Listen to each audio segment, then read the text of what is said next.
Welcome to the Constant Pursuit podcast. Today we have a very special guest. His name is Jacob Wise. He talks about his training, his music, and his battles with addiction. Let's get right to the episode. Jacob, welcome to the show. Thanks you for having me. I wanted to connect with you just because I saw the way that you thought about things, and I mean, we don't really know each other, Right? At all, to be honest. We're getting there. I'm in this dude's garage. we're filming this thing. What I did notice about you is that you had a demeanor about you. You had something about you that I was like, oh, okay, cool. This guy is legit. I like this guy. I want to know more about him, and I want to know what kind of makes him tick, things that he's been through, and kind of get to know you. So why don't you kind of introduce yourself and tell us a little bit about yourself? I'm a personal trainer. I've been training people for almost a year now. Started out just doing it virtually, but I found that, what I could do on my own was limited. So, the in-person stuff is just like way more effective in my opinion versus, I could get done in an hour with somebody what would have took like, a month on a Zoom call or something. I just been, working out like a maniac for the last, 4 or 5 years, give or take. I was a musician for a long time. Okay. I still am, to some extent, but I got other stuff that I'm putting energy into now. So when you moved here, how did it it's different. Oh yeah. Way different. Was there like a cultural shock? Was there like, oh, I don't like the people? You're smiling now. Not so much the people. Okay, yeah. Because I was always kind of the black sheep in, especially in South Dakota. I was very much, not that we have to talk a bunch of politics, but my political views did not align. It was different. Very different. Okay. Yeah. From what is kind of the norm there. So when I got here, it was like a breath of fresh air, honestly, as far as the people went. Yeah. I remember the first thing that I remember when I drove here for the first time was I was driving down Mill Plain actually, and I remember the stoplights had like green arrows. Okay. And I'd never seen that before. Oh, really? I'd never seen it, and I was like, oh, I'm in the city now. That was like, it was more so like the city itself that was kind of the culture shock as opposed to the people. I felt like, as far as the people go, I always vibed or gelled just like way better with people here than I ever did with people where I'm from. I wouldn't say that I like lean super far left or anything, but definitely way further left than like even my own family. Sure, We have very different views on society and the world, but that's something that I've kind of just accepted, I guess. I used to get really broken up about it, where I'm just like, I wish that they would just like see things how I see things, and it's like you're like, you kind of you grow up and you realize like I can't control what other people do or think or say, and like why would I waste energy trying to do that? Like I got my own stuff. I got my own stuff to deal with. So I kind of been all over a little bit. I've lived in towns as big as, however many million people are living here in the Portland metro area. And then the smallest town I lived in was Hobson, Montana, is like 200 people. Okay. So I've gotten a pretty wide range of just like lifestyles, different types of people.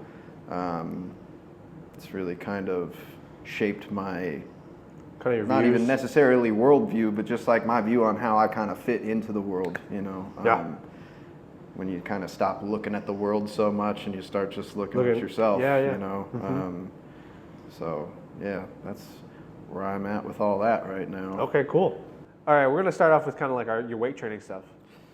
Weight training. So we're going to go deeper than like, what are you doing on Monday? Are you benching on Monday? Are you squatting on Monday? I don't do anything on Monday. Okay. It's rest day. Okay, cool. When do you get out of training? You just feel better.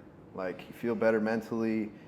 Like when you put yourself through intentional stress, you get better at handling stress in general, right? It's almost stress. like it's almost not even training your body to like lift heavier weights. It's just that the weights have to get heavier in order for it to continue to be stressful, right? Like if you can easily deadlift, 135 pounds, then if you only come out here and deadlift 135 pounds, you're not gonna, you might feel a little bit better, but you're gonna feel way better if you're like really pushing yourself.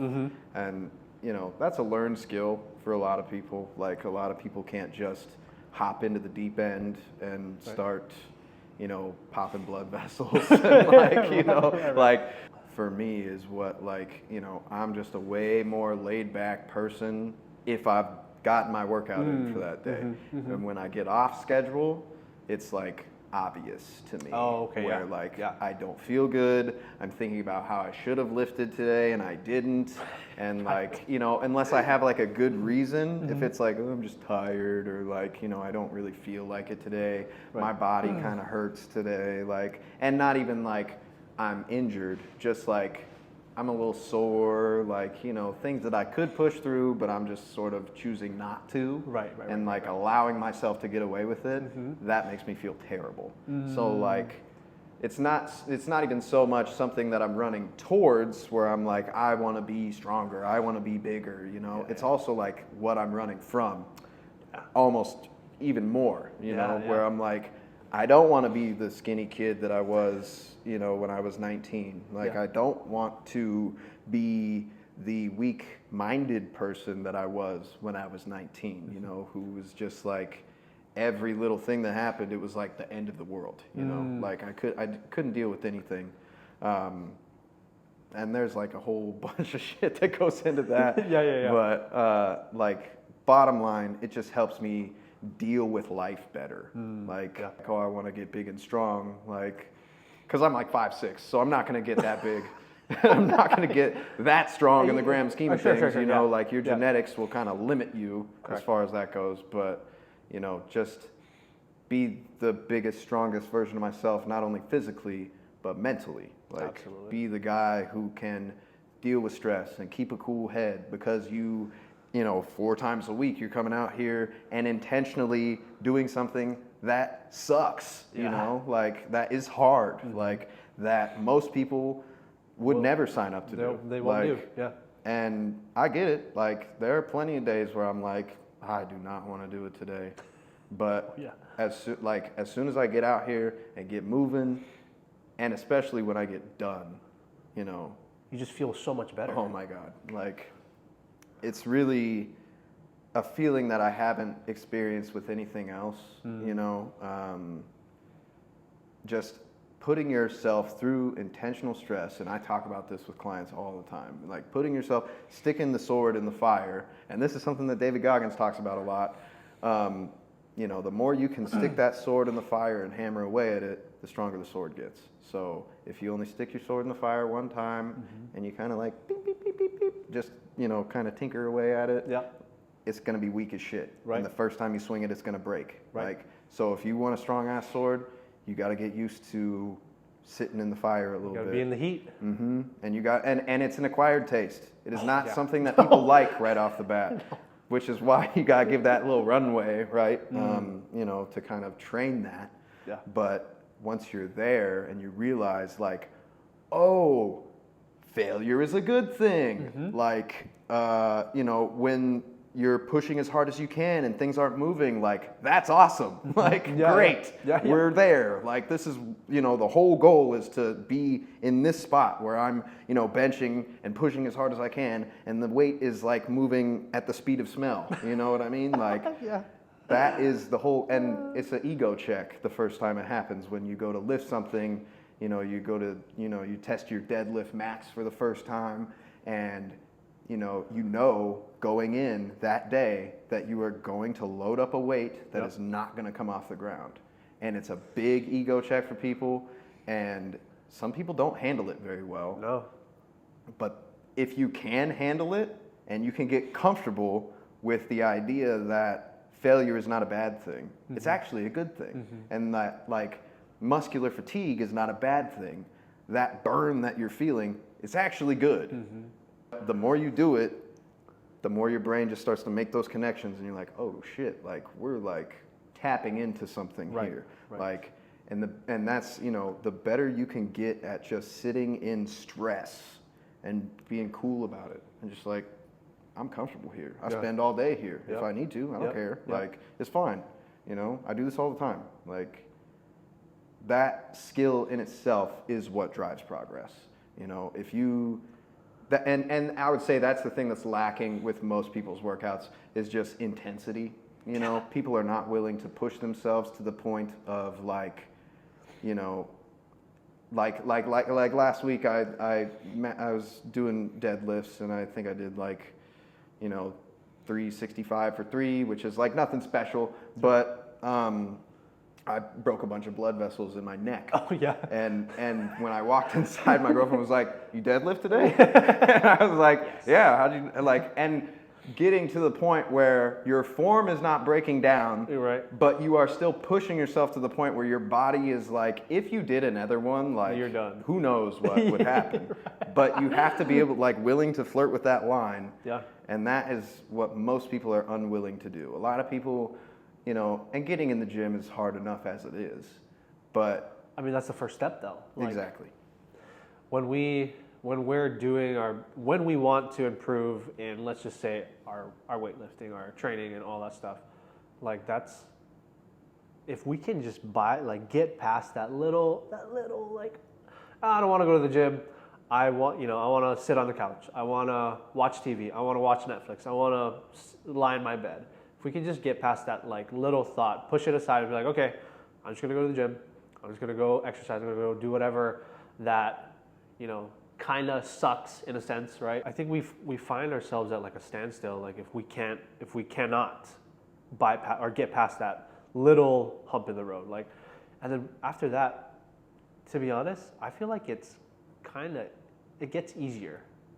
Do you feel like it gets easier? I would say yes, absolutely. It does get easier. Not necessarily the working out itself. Right. But it just becomes so much a part of you that you can't even imagine life without it. Right. Where you're like, this is just who I am. Like, you know, people like will try and convince you like, you don't need to work out today, and you're like, you don't understand. Yeah, like we're not on the same page. Up. It's like, and it's not even that I'm like mad at you. I just recognize that I'm doing something that you don't fully understand.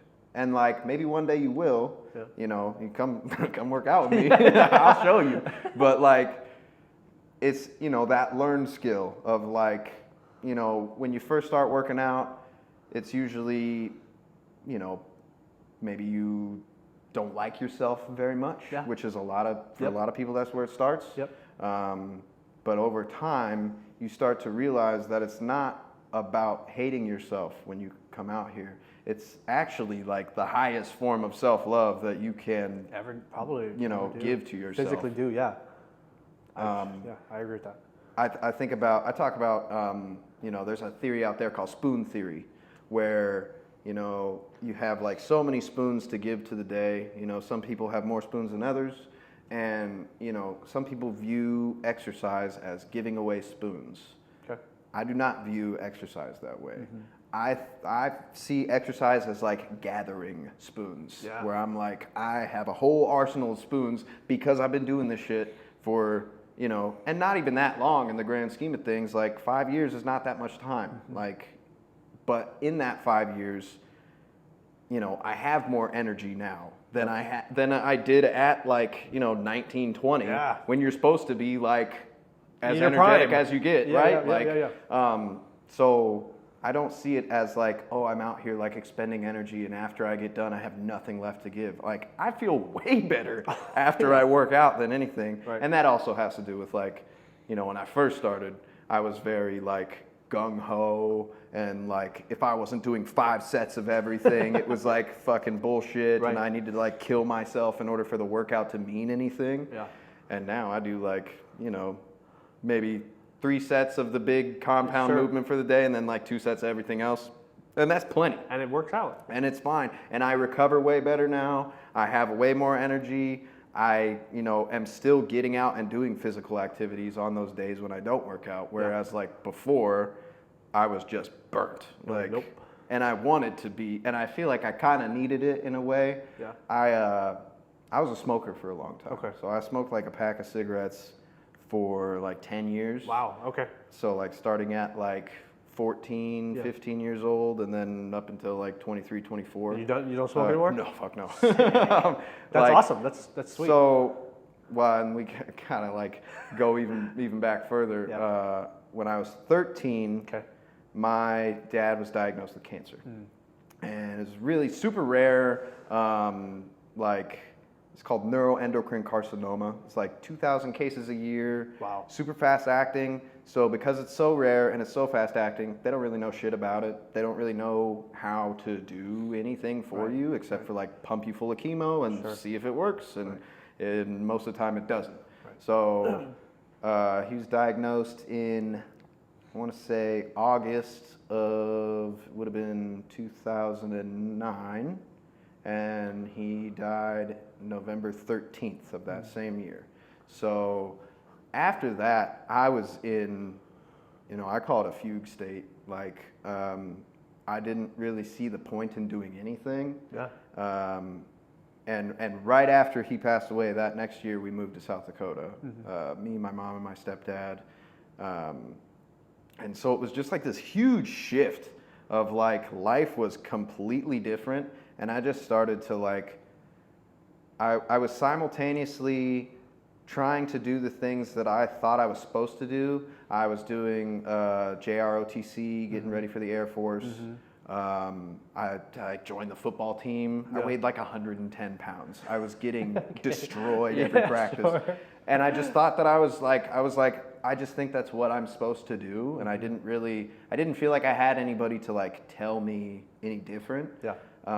And at the same time, I was like smoking cigarettes all day long. I started smoking weed in high school, and I was doing that a lot. And then that progressed into like a morphine addiction for a little while, and just doing things that it was like a passive form of suicide essentially. Where I was just like, I don't really care what happens. I would go to parties, people would have like bags of mystery powder, and I would just be like, get it in me. Like, I don't care what it is, just let's do it, because I just didn't want to feel anything, essentially.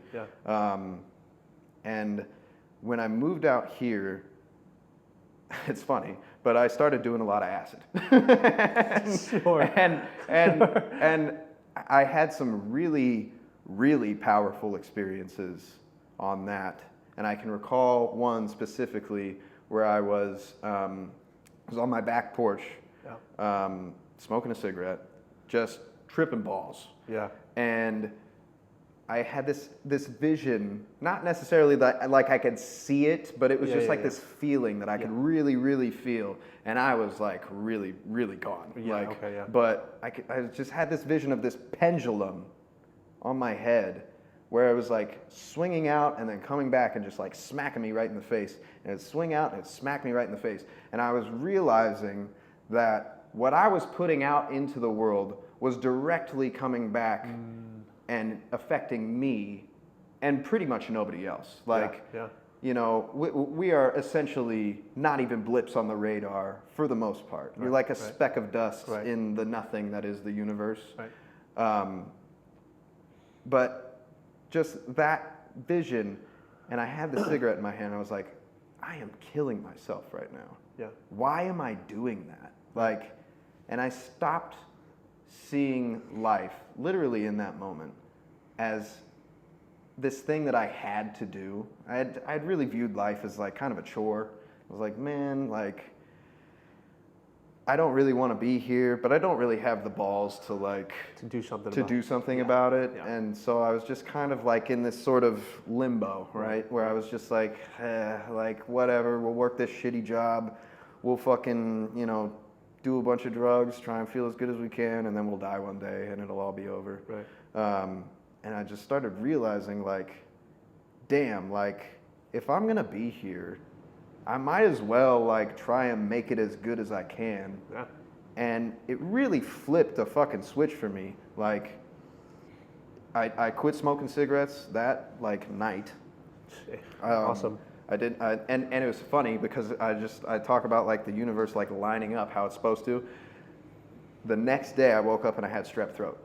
So it was like razor blades in my I couldn't even smoke a cigarette even if I wanted to. And I had that for a week. So I went a week without a cigarette, and I was like, kind of just this wake up call, man, of like, you know, I think I was like 23, 24 years old, and it was just a real big wake up call. And, you know, like, what kind of person do you want to be, you know, and what do you want to do with your life? Like, this is the only one that you're, you know, as far as you know, this is the only one you're going to get, and you're not getting any younger. So what do you want to do? Like, do you want to just sit here and like wither away into nothing and like be miserable? Because that's you doing that, you know, the pendulum. Like, I'm miserable. That's such a great picture, honestly. It's really like, and it's like, I can't even take credit for it. It's just like, it just kind of came up. It just happened. Like, you know, and like, it really just opened my eyes to the fact that I was in control and I could be whoever I wanted to be. I just had to be willing to, you know, put a little bit of work in and to be willing to put out, you know, the good energy into the world. And like, you know, people talk about energy and vibes and all that bullshit, and like that'll make me roll my eyes just as much as anybody else. But it really is real. Like, you know, what you put out there will come back to you. In a sense. You know, that's not to say that like if you're just super positive all the time, things won't only happen. good things will happen for you. Right. That's not how that works. But it is to say that if all you do is look at your life in a negative light and you have no gratitude for the things around you, the people around you, what you're doing, that's only going to make you miserable. And it's you choosing to be miserable. So if you are, you know, if you are privileged enough to have, you know, all four limbs work, you know, and like, you know, you're not starving to death, and like, you know, because there are, you know, people have external things that happen that, you know, are unavoidable for them. And I recognize that, and I recognize how privileged I was in that moment to be able to decide. And I just think that if people really thought about it, they would realize that there is almost always a choice for them to make. And, you know, if you want your life to be a positive impact, not only on everybody else, but on yourself, that's up to you. Like, it's up to, you know, if you want to be the guy that, you know, works out and, you know, goes to work and is like upbeat, and like, even if you're not feeling great that day, you're still got a smile on your face, and like, you're never like not the complainer, and like, you know, you don't want to be that person. You should be aspiring to be a positive influence on the world, you know, and whether that means working out or whether that means, you know, volunteering and helping people, it's different for everybody. But it's just about putting it out there so that, you know, when that pendulum, because we all got it, that pendulum, it's either going to smack you in the face with something bad or something good. So you get to decide like what it is, and you know, it's all about like how you frame things, and you know, it's a whole like, it's not as simple as just like, oh well, I'll just be positive and then everything will be all hunky dory. Like it doesn't work like that. But you know, the more good you can put into the world, the more good you're going to get back out of it, basically. I love it. That's awesome. I feel like a lot of people don't have the time. They don't take the time to grieve. They don't take the time to like really, I don't know, like you said, maybe like reflect on what exactly is happening in their life, in their world. But it's good. No, that's awesome. Thank you for sharing. That's, I mean, that's huge. It's scary. Like, to be honest, it's scary to share that kind of stuff. And you know, sometimes you can't trust people. Like, so I appreciate that. And I didn't reflect for a long time. You know, I talk about that fugue state. Like, I didn't want to think about, you know, the bad things that happened. You know, I didn't want to acknowledge that, like, you know, this makes me sad, or like, you know, this makes me feel weak. Like, you know, I didn't want to think about that. I didn't want to think about how, you know, if I had a question to ask my dad, he wasn't there to answer it, you know, because that shit sucks. Like, and it's, you know, that's not even me like, oh, sympathize with me or anything like that. Like, it just is what it is, you know. It's just the reality of life, you know. And we will all experience loss at some point, you know. To have anything is to agree to not have it one day, you know. If you're in a relationship with someone, if you got parents, all of that is going to be gone one day. Eventually, So, you know, and that's just like, that just comes back to like the gratitude of like, you know, if we had it forever, it wouldn't be special. Like, you have to view things in the light that, like, this time that we have is very limited. Yeah. Like, life, you know, life is long, but life is also short. Yeah. And, you know, so what you do is very important. Yeah. Like, the way you use your time is very important. And that's not to say that, like, you can't have a day where you just watch Netflix all day or, anything like that. It's just to say that, like, try not to drown yourself in negative thoughts, negative self-talk, because, you know, you're just wasting time.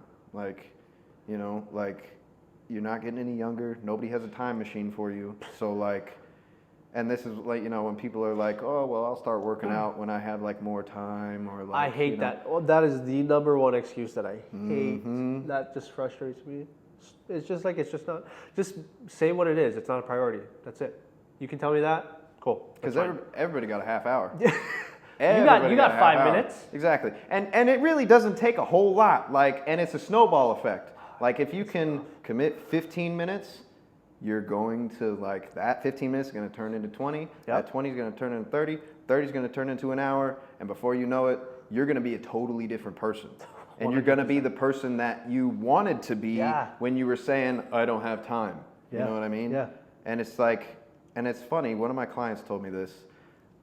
People underestimate, I'm trying to think of how to word it, how he worded it. People underestimate what they can get done in 3 years and overestimate what they can get done in like 6 months. Sure, yeah. Like, people think that they're gonna like completely change their physique and everything and like go from, you know, very overweight to having like a 6-pack in like no time flat.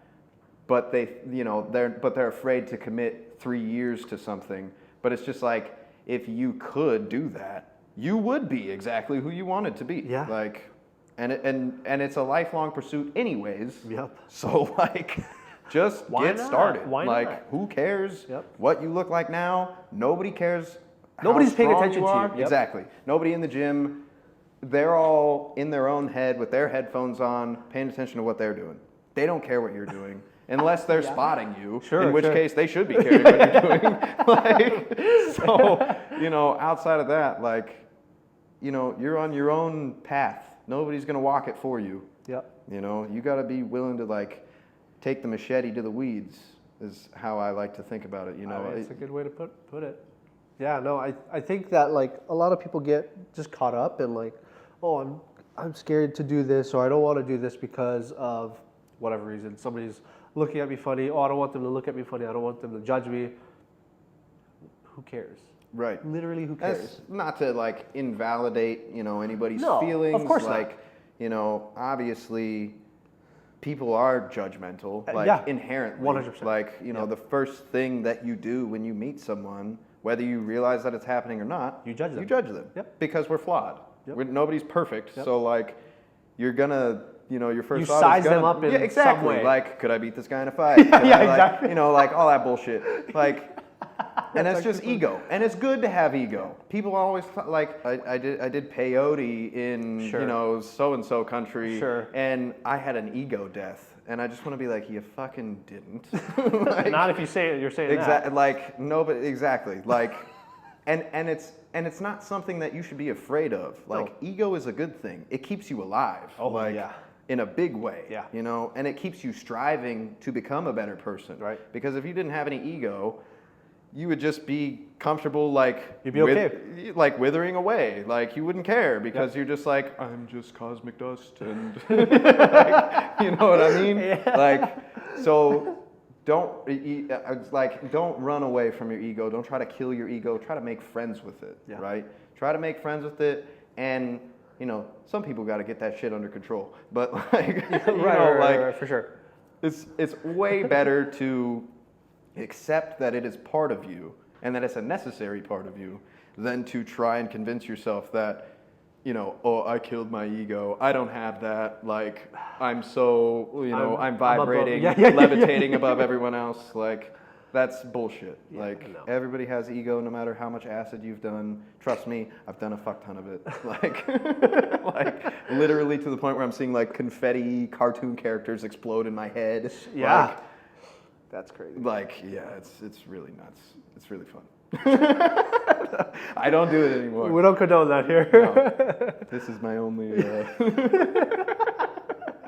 It was just the way my life how went. it worked. You know, like it's not me telling anybody out there that they should go and take a bunch of acid or like eat a bunch of mushrooms. Yeah. But I think about addiction in terms of,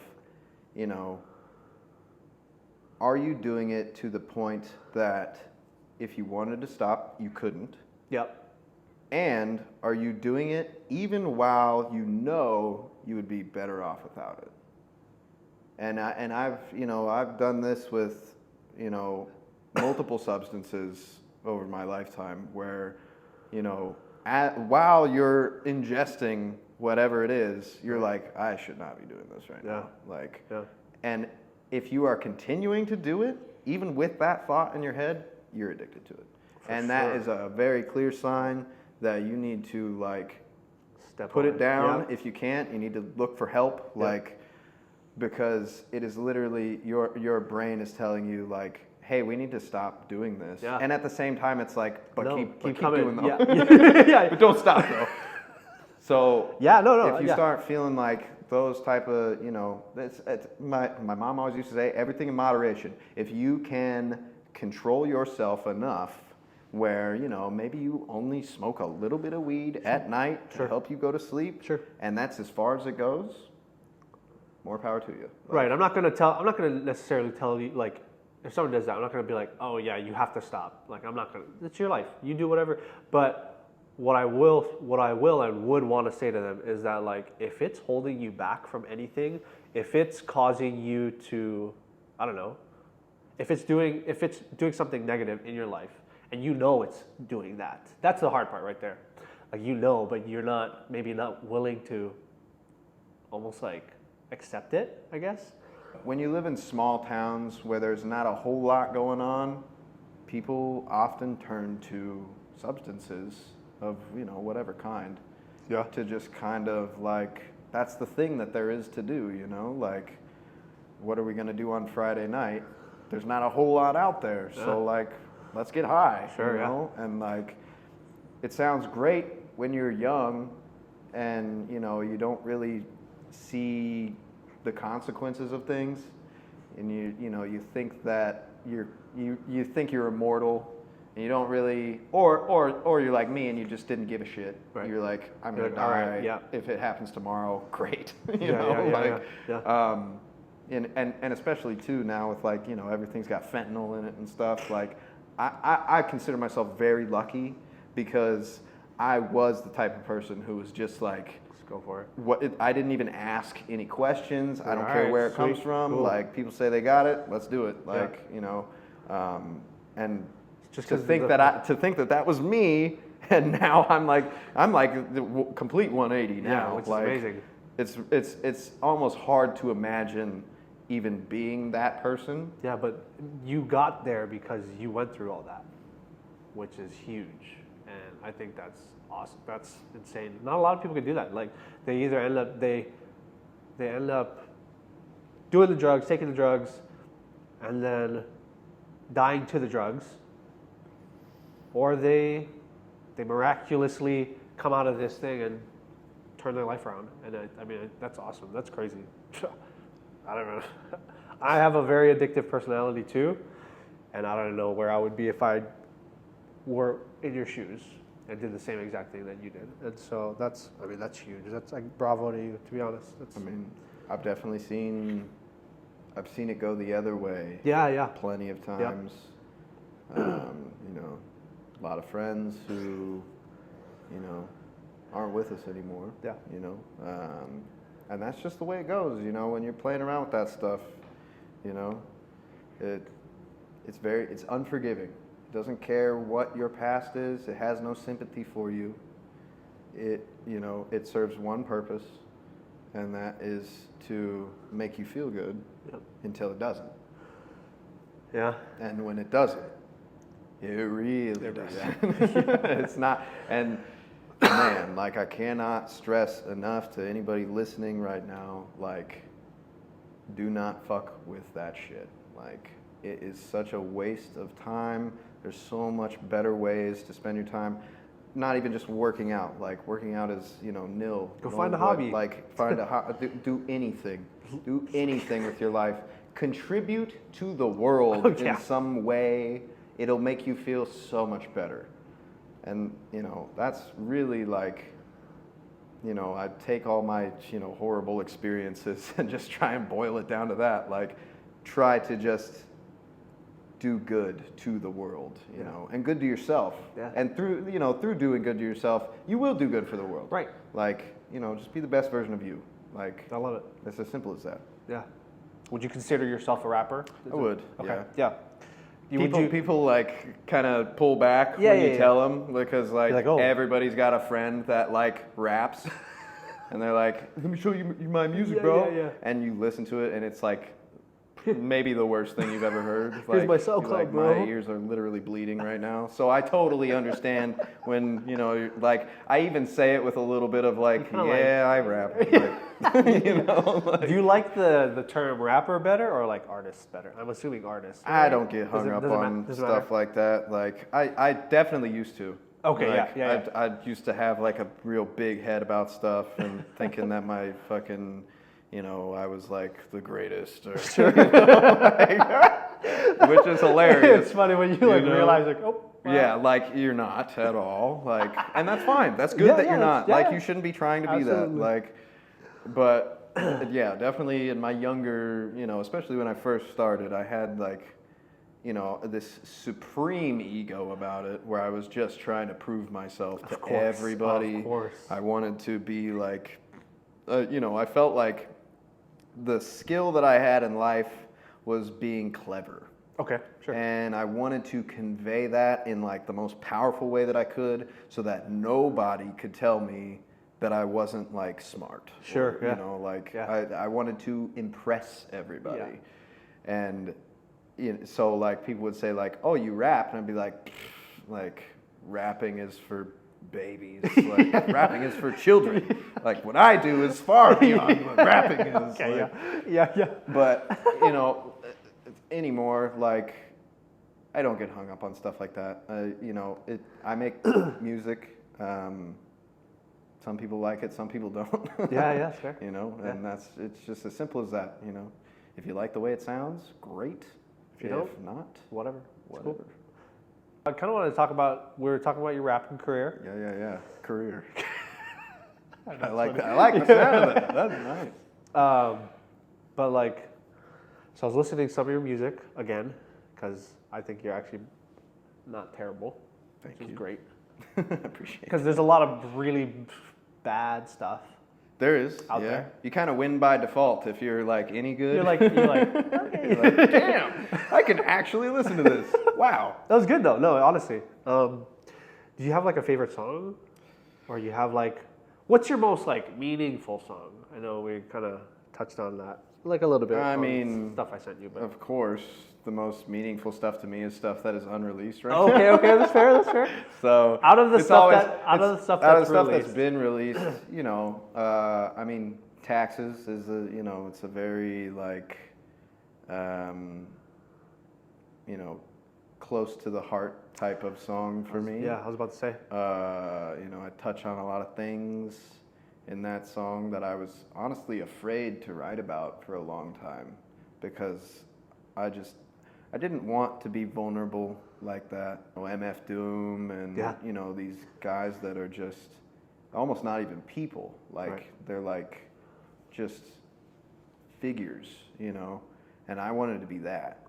And as I got older, I started to realize like the stuff that I liked the most was stuff where people were really like laying it all out there. Okay, yeah. And that was the stuff that I related to, but it was what I was afraid to make. Right. because it is scary to have to, be honest about, things that you experienced and how things make you feel, and especially in like a hyper masculine sort of setting, such as, hip hop. And it's changed over the years, but especially when I started doing it, it wasn't about like, oh, like show who you are to people. It was very like, over the top, Busta Rhymes and Annie Up and all that stuff. Where it's just like, let's get crazy, right. Let's say the craziest stuff that we can think of, right. And that stuff is super fun. Yeah, like I love that stuff. Yeah. But the more powerful things I've found have been, when people, talk about like their life, when they're very just kind of cut and dry about like, I went through this thing and like it sucked, or like this is how it made me feel, and like I'm comparing it to this, or like, and just like being able to paint more of a picture as opposed to just coming up with like a sick line, you know, where you're like, oh, like family standing over your body, like I love you to death, like, like stuff like that, where it's like, oh, that sounds super sick, but is that like really you, or are you just like playing a character now?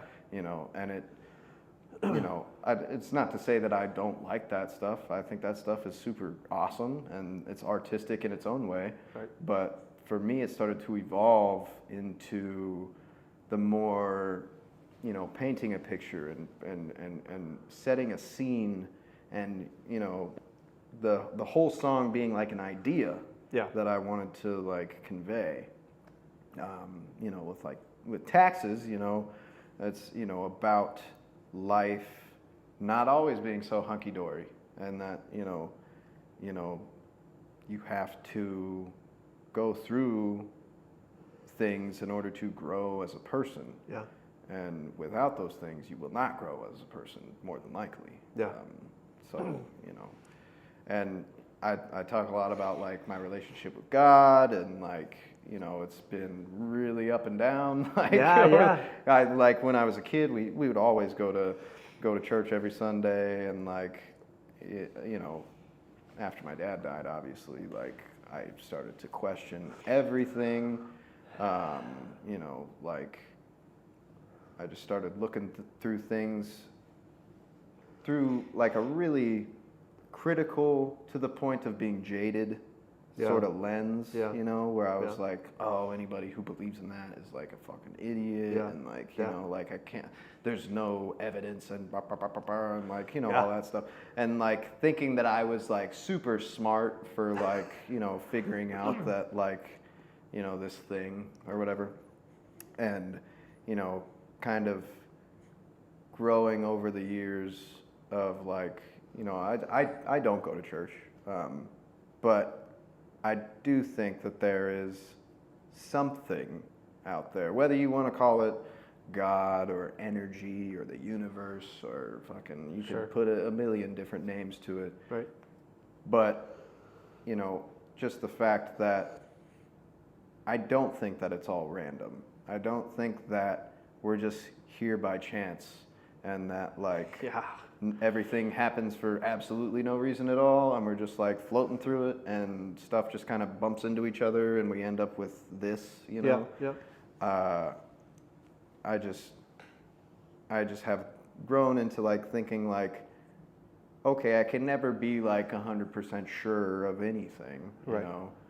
And that is the essence of science, is like, you don't know, like people used to think the earth was flat and that the sun revolved around it, and that was science, you know what I mean? So like, it is ever changing, and to be scientific about things is to know that you can't know for sure, and you just have like what information is available, and then, the rest of it is just kind of like open-ended, and you sort of figure it out on your own. And, especially through my experience with psychedelics, I started to really kind of just come to an understanding for myself that I did not feel like my life was random. I felt like, even the you know, even my dad's death, even me being addicted to all the fucking different shit that I was, it all was kind of leading up to me flipping that switch. And, you know, had the thought of like, would I be where I am now without all of that stuff happening, you know? And I, you know, think probably not, you know? I certainly wouldn't be in this town sitting in this garage with you, because, you know, I think about like moving to Rapid City wouldn't have happened if my dad hadn't died. Yeah, I wouldn't have started doing music if I'd have never moved to Rapid City, because that's where I met my friends who did music, and I would have never moved here if I wouldn't have met them. So, and I would have never met my girlfriend, and like none of that shit would have happened. It would all be completely different. And having that gratitude for where you're at will make you realize that like, oh, I actually had to do all that stuff in order to like get here, like, you know, and now I can like live a happy, fulfilling life, you know, with the understanding that it wasn't always like that, you know, and that it can be taken away, and like you should just be grateful for all the good things that you have right now, because, you know, who knows what's going to happen tomorrow, like, which is like, it can be a scary thought for some people, but I find it to be completely liberating. Like, when you understand that, you know, nothing's guaranteed and that you can control very little of what happens in the world and in your life even, you know, you start to really control those things. You're like, oh, I can control what I do with my hands, so I'm going to do good things with my hands, you know. I can control the way that I think, so I'm going to think good things. Like, I'm going to tell myself a good story, you know, about me and about how I fit into the world, instead of, you know, being self-destructive and telling yourself that like you don't matter. Like, you do matter. You, if nothing else, you matter more to the people closest to you than anything else. And the impact that you can have even on one person is completely worth you putting in all that work. Like, you know, and the impact that you can have on yourself. Like, you have to go through all that darkness in order to find out like, oh, like, and not even that there's light at the end of the tunnel. It's that you are the light inside of the tunnel. Like, there is no end of the tunnel. The tunnel is your fucking life. Like, gonna keep going. There's always gonna be shit that happens, always gonna be like weeds to hack away at. And it's just like, you know, up to you to understand that you do have the power to like do whatever you want to do. Like, you know, you can shape your life the way that you want to. And things will always happen, you know, people will always get sick, you know, your car will always break down. You know, it'll always be some bullshit that life is thrown at you. But your ability to be the light inside of the tunnel not only empowers you, but empowers the people around you to shine their own light inside the tunnel, which sounds like super cliche, and I know. But like it's so true. It's so true. And it's, if more people realized that, you know, not saying that like my way is the way or anything, but like I really do think that the world would be a better place, you know, if we could all just kind of like understand that we're all sort of here together, you know, and like if we just work together on, and it's so hard to get, you know, people on the same page. It's, you know, you can simplify it as much as you want, but it probably won't happen. But, you know, if you can be that light, other people will become that light for themselves too. And I just really truly believe that. And that goes beyond like, you know, whether or not you believe in God or Jesus, or if you're Jewish or Muslim, or, you know, it's beyond that for me. Like, it's just about how you coexist with other humans on this earth. Like, you know, try and be a positive influence, you know. That's really like as simple as I can make it. Like, if you want your life to be a good one, you know, that's it. Like, try and be a good person. Like, you know? And be a good person. Exactly. And it's, you know, people like, oh, it's just that simple, huh? And it's like, just because it's simple doesn't mean it's easy. Oh no. Like, you know, it's infinitely challenging. Like, it's every single day. Every single day you got to wake up and, You know, on the days where you don't want to work out, you're going to do it anyways. Like, yeah. And people will look up to that person way more than they'll look up to the person who gives himself all the leeway in the world and just like, you know, withering away into nothing, right. You know, instead of building themselves up. Yeah. And, you know, through building yourself, you will influence people around you. And I've seen it happen in my own life, even just, you know, everything for me is working out because that's my life, but it can be anything. But, you know, through working out, I watched my friends start working out. People closest to me started to like ask me like, hey, will you like show me this? Will you like, hey, like, what do you think about like, you know, this program or that? And like, you see the ripple effect of like, you know, you throw your stone into the pond and all of a sudden things start happening, right? Yeah. And it happens even without you even noticing it, where you're like, oh man, like all my friends work out now. Right. And they're all like way healthier than they used to be. Oh, weird. And like, would that have happened without me? Maybe. Yeah. But it definitely happened at least in part because of me. Right. Like, and that was like what honestly it pushed me to want to train people, because I was just like, this is something that I can do, that I know I'm good at. Yeah. That I can have that positive impact on the world. And, right. And you know, whether it's, you know, if you work out with somebody for a week or a month or a year, in that time, just showing them that like, this is a good thing that you can do with your time. Yeah. Like, you know, and not only a good thing that you can do with your time, but people around you will see you doing it, where they're like, oh man, Stanley's always going to the gym. Like so consistent, 4 times a week. He's like at the gym, and I ask him to hang out, and he's like, we can hang out after I go to the gym. Like, you know, and that thought will start to creep into their head, and you know, it becomes unavoidable for them, you know. Right. And it's like when you're being faced with like, damn, Stanley's in super great shape, and I'm fucking not. Like, you know, and there's really no way around it. Like, if you're in good shape, you probably know you are. Right. And if you're not, you probably know you are. Right. So it's just about holding that mirror up, and like, it's not about being, you know, mean to yourself. You know, it's just about like, oh, this is where I'm at. This is where I want to be. What do I need to do to get there? Like, when I was super skinny, and you know, I was like looking in the mirror and like, I don't like what I see, but it wasn't like, oh my God, I hate myself. Right. Like, right. It was never that. Mm-hmm. It was just like, I don't really like what I see. I would feel a lot better if I had a little more muscle, mm-hmm. or you know, if I weighed a little bit more, if I could lift a little bit more, you know, I would feel a lot better about myself. Mm-hmm.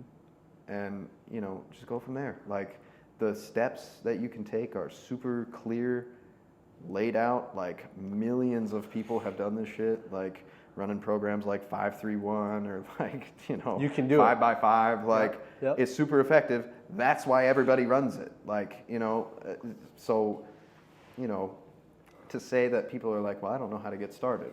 And it's like, okay, I could understand why you might feel that way. But check out all this information, and especially in the internet age, man. Like, all the information is there at your fingertips. Yep. Like, there is no excuse to like say that you don't know what to do or how to do it. Like, you know, I got my cert through NASM, but I learned almost nothing from NASM. From that cert. Like, right. Most things that I learned through YouTube and like just reading. And, you know, filming my lifts and comparing my form, like, oh, I know this person has good form because they're a power lifter and they're super successful at it. So what does my deadlift look like compared to, you know, Debo Flex? Or like, you know, whoever it is. Yeah.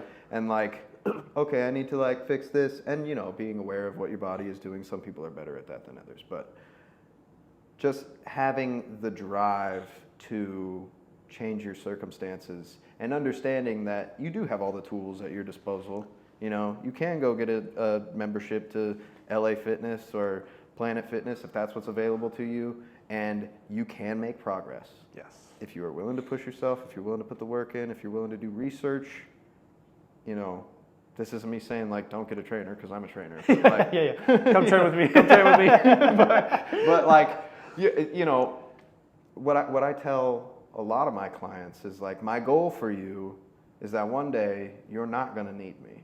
Yes. Like, and if I do my job right, you know, the only reason that you're going to stick around is because you just like working out with me. Yep. You know, you will have all the skills and the tools and the knowledge that you need in order to, like, you'll be able to walk into any gym. It doesn't matter. And it doesn't matter because the weight's all weigh the same. Like, it's really, it's super simple, honestly. Like, when you break it down for people and you see, like, their eyes are like, seriously, that's it? Right, like, right. Yeah, that's it. Like, it's really not that hard. Yeah. Like, you know, the main thing that people have a problem with is just the intensity. Like, you know, the intensity and then the programming, obviously. Like, the programming is kind of its own sort of like ball of wax, but, you know, if people could just train hard, they would make so much progress. Oh, yeah. And it doesn't matter what you do. It doesn't matter if it's kettlebells or barbell or, you know, Olympic lifting, you know, whatever it is that gets your blood flowing and you like it, do that. Yeah. Like, if it's jujitsu, do that. Like, it really doesn't make much difference as long as you can go hard with it. Like, it's super simple. Like, take the weight up. Like, you know, like, add 5 pounds. Yeah, exactly. Like, it doesn't have to be super complicated. And it's so funny where, like, and I am the person who, like, writes down everything in a notebook, like every half rep that I get, like a partial, I'm just like 0.5. Like, you're like, I didn't do that. Because I'm like, okay, so I got 10 and a half on this one, I got to get 11 on the next week. But, like, you don't have to do that. Like, push until you can't push anymore. Yeah. And you're going to get stronger, you're going to get bigger. It's super, like... Just show up. Exactly. Like, and yeah, like, you don't even have to, like... You don't even really have to push yourself that hard to, like, make progress. You're like, right. It doesn't take a whole lot. Like, I have plenty of people who, you know, they see me for an hour twice a week, and they feel better now than they have ever felt in their life. Like, and, you know, I did come from the school of thought of, like, if I'm not working out 6 days a week, if I don't work out for an hour and a half every single time I go out here, like, it's a waste. Right. You know, and honestly, probably cheated myself out of a lot of progress with that way of thinking, because in this game, you know, a lot of times less is more. And anytime somebody comes in and they're like, yeah, I train 6 days a week and I've just plateaued on everything and, like, I don't know what to do. I'm like, well, take 2 of those days out and see what happens. Like, you'll probably start flying through the numbers, you know, and they do, because, you know, muscle isn't built in the gym. It's built when you sleep and, like, when you are doing nothing. And, you know, if you're going for a walk, like, that's when you're building muscle. In here, it's just about, like, giving your body the signal. I tell people, it's like, you know, your body has an army inside of it. And you only have so many troops to kind of send out to the front lines. And every time you know, if you're doing bench press, every time you do a rep, you send out some troops to do that rep. And eventually, you run out of troops, and the reps start to slow down, no matter how hard you're pushing. What that does is it tells your body, we need a fucking bigger army, because your body wants to maintain homeostasis, right? And you know all this, but your body wants that path of least resistance. Yep. So, in order to force your body to change, you have to put it through hell a little bit, like, you know, when you're pushing as hard as you can and stuff is not moving, that's your body's signal to, like, I guess we better get bigger because this motherfucker keeps trying to move more weight. Like, right. Yeah. And it's just like, I guess we have to, you know. I always tell people, like, your body is a pussy. Like, everybody's is. Everybody's body does not want to work out. Yeah. But if you can just train your brain to push your body to that place, your body will follow.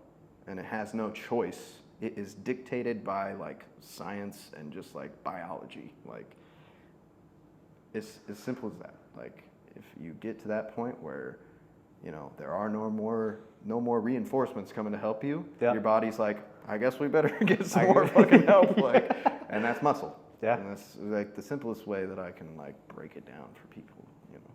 Final words, if you had to give yourself your past self any sort of advice, and it could only be like one thing, what would you tell your past self? I know this is loaded. Damn, I say 5 hour get your shit together. No, man, I'll tell myself, you're not alone. I know you feel alone right now, but you're not. And the situation that you're in, even though you feel like it's unique to you, and it is in a way, but there are plenty of other people who have gone through it, and they came out fine on the other side. So don't get bogged down in the idea that the things that are happening to you aren't happening to anybody else, because that's just going to make you jaded. It's going to make you think like, I have it harder than everyone, and everybody should just like pity me. And you don't want that. You don't want people to pity you. You want people to look up to you. Right. So just understand that you're not in this by yourself. And if you're willing to reach out for help, help is going to be there somewhere. You have to be willing to look for it, and it might not come to you, super easily. But if you just keep reaching out into the world, not even necessarily to people, but just keep living your life in a way that you think is positive, you will be better for it. And, I see it a lot with, people where they have something bad happen and they think that, it's so unique to them, and that nobody understands what they're going through. Right. And that's just simply not true. Like, it's not to say that your situation isn't unique. It is, because you are a person on this earth. Nobody is exactly like you. Nobody's situation is exactly like yours. Right. But if you can just open your mind up to the idea that people have been through similar things, and that they might have like words of advice that can help you. And if you do just keep yourself open to the fact that like life can get better, and if you're just willing to work at it a little bit, that would be what I would tell myself. You're not alone. I love it. Well, let everybody know. Let that camera know. This one right here. Yep. Let everybody know, where you're at, what you're doing, your social media platforms if you want. So, Jacob Wise Training on Instagram.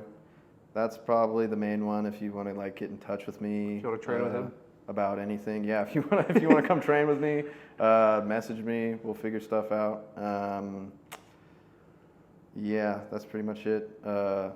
Winston on Spotify if you want to go listen to some fucking bullshit. But yeah, other than that, man, I try and stay off social media, honestly. Like, especially like the training account, I started out super gung-ho with it, where when I was independent, I was like, I'm going to post all the time, and I'm going to have like so many good things to tell people, and then you realize like it's just a giant echo chamber, and people are just like reposting the same shit. And like even now, where people have like the reaction videos that they do, they're not even doing them to disagree with anything. They literally just will have like somebody makes a really good point, and they're like, I totally agree with that. And it's like there's no point to the video at all. 50,000 likes. Exactly.